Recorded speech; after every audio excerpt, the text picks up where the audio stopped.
About 2 weeks ago, City Council discussed how they would fund this plan, but ultimately pushed the vote until after the holiday. They're expected to vote on the funding this Wednesday, which is huge, since we've been hearing from the mayor that once funding is in place, then parts of this plan can begin, such as that widespread ban on camping. Yet Council still has quite a few hoops to jump through. It's been just over a month since Mayor Ted Wheeler unveiled his sweeping plan to tackle homelessness in the Rose City. The magnitude and the depth of the homeless crisis in our city is nothing short of a humanitarian catastrophe. He proposed a 5-part plan, which Council passed in early November. Part of the plan includes banning unsanctioned camping over an 18-month period and building 6 homeless campuses instead. There, the homeless will have access to food, case managers, along with mental health and substance abuse treatment. There will also be on-site security, among other things. There's no issue more critical to Portlanders right now than addressing homelessness. One of the big questions: how will the city pay for it? This package allocates approximately $30 million to the commitments Council made on November 3rd when we passed the Affordable Housing and Homelessness Resolution package. Mayor Wheeler is proposing several changes to the budget, which Council is expected to vote on later this week.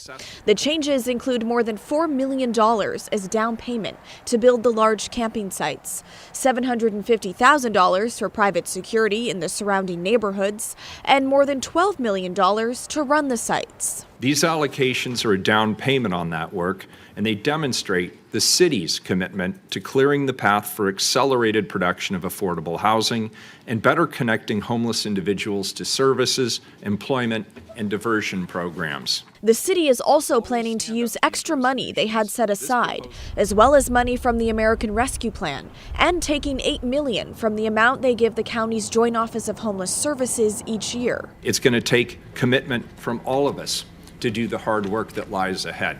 Another big unanswered question is where these sites will be located. Now, Council agrees that they need to be dispersed throughout the city and near public transit, yet somehow they need to be distanced from residential areas, schools, and business districts. Now, we talked with Portlanders last week, and many of them said they would welcome one of these large camps in their neighborhood. There's no set date yet on when these locations will be announced. Blair Best, KGW News.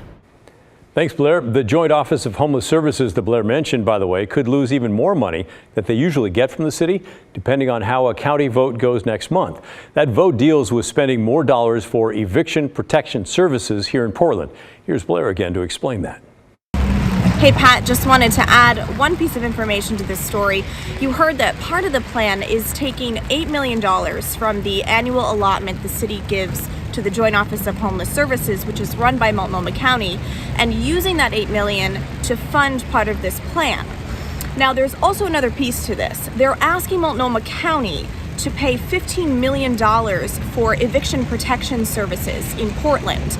Now, the county is expected to vote on that piece in December, and the city is saying that if they don't pass that, they'll take an additional $7 million from the annual allotment they give to the Joint Office of Homeless Services and put that towards eviction protection and legal defense services here in Portland.